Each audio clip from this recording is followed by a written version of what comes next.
Let me first start by thanking everyone in attendance today.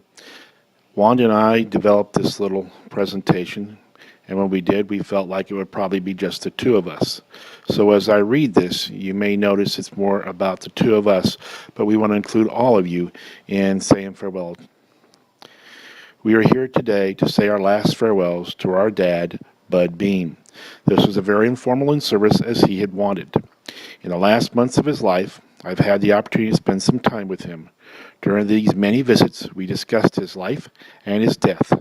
Those conversations were very straightforward, as many of you would have expected dealing with Bud. In life, he spoke about how he had lived on his own terms.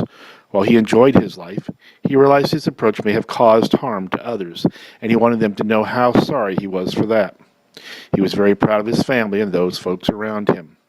He spent a lot of time talking about his trailer, his life on the trailer. I cannot tell you how many times I heard about the patio, how he enjoyed sitting there watching the traffic and listening to the music, or on those Sundays he would have his beer and watch his favorite team, the Kansas City Chiefs. While he realized his health was slipping away, he had great hopes that he would recover. He had referenced how his mom, our grandmother, had lived on her own for so long in life. While I was being told it would be a long shot for him to return to his independence, he hung on to that thought of another day, of another patio, someday, somewhere. He accepted living in assisted living because he believed once he got better, he'd be able to find his independence again. Unfortunately, his body had made a decision as far back as June that that wasn't going to allow him to be alone again. In visiting with his regular doctor, I was told, quote, I have no idea how he's lived this long. He has so many problems. He was in and out of the hospital from June to October. When he returned to the hospital in October, after a short stay, it appeared things would be better. But on October 16th, his body made a major shift. On October 17th, he asked the doctor what the chances were that he would recover and live independently again. Even though the doctor said his focus was on just getting him better for the next day, Dad pushed and pushed and pushed for an answer. Finally, the doctor replied, less than 50%, if that. Dad thought for a bit, and then he announced that he did not want to live by being supported by others. He said it was time. He stated his last wishes were to have a cold Sprite, a slice of watermelon, and a beer which I learned later would be Keystone. While he was ready on the evening of October 17th, he was told he had to wait until October 18th to make arrangements. While the doctor in charge said it could possibly be days or even weeks before he passed, Dad announced on the morning of October 18th he was going to die today. He got his last wishes. He drank 2 Keystone beers, had his watermelon, and drank his Sprite. At about 2 p.m. that afternoon, he fell asleep. At 8:21, his heart stopped beating. I share this story because it serves as an example of how he lived. All those years he fought the odds, but on October 17th, he made the decision that he was ready, and on his terms, he decided when and how he would die. He outlined how he wanted to be treated once he left this world. He told me repeatedly that he needed to be simple, that he wanted to be cremated and his ashes buried in Manchester.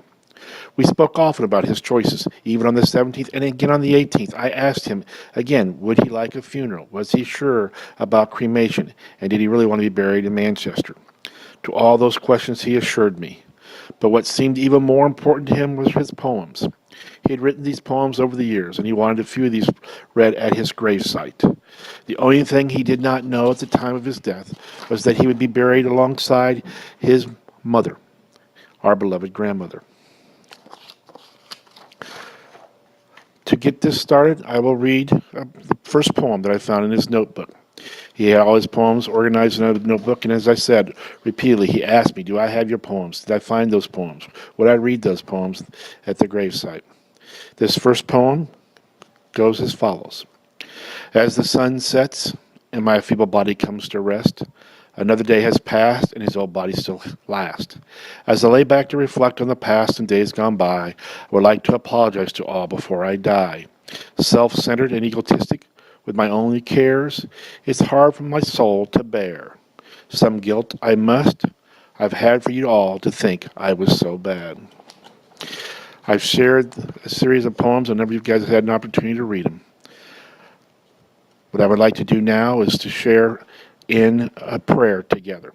You all have a copy of the Lord's Prayer. If you would join with me, Our Father, which art in heaven, hallowed be thy name. Thy kingdom come, thy will be done, in earth as it is in heaven. Give us this day our daily bread, and forgive us our trespasses, as we forgive them that trespass against us. And lead us not into temptation, but deliver us from evil. For thy is the kingdom, the power, and the glory, forever and ever. Amen. I think it is important for us to remember who he was. He lived his life to the fullest.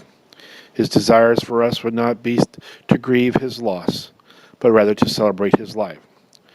So as I read the last poem that he wrote, you are more than welcome to stay here as long as you wish. But please,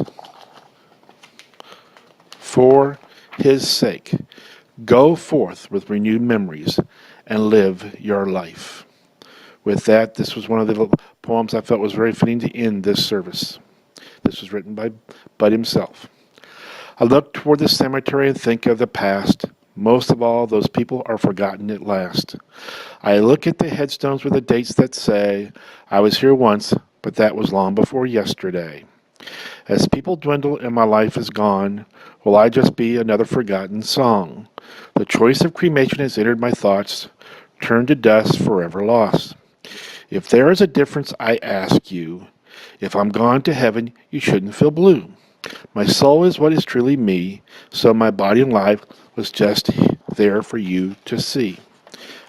Again, Juan and I'd like to thank you for your attendance today.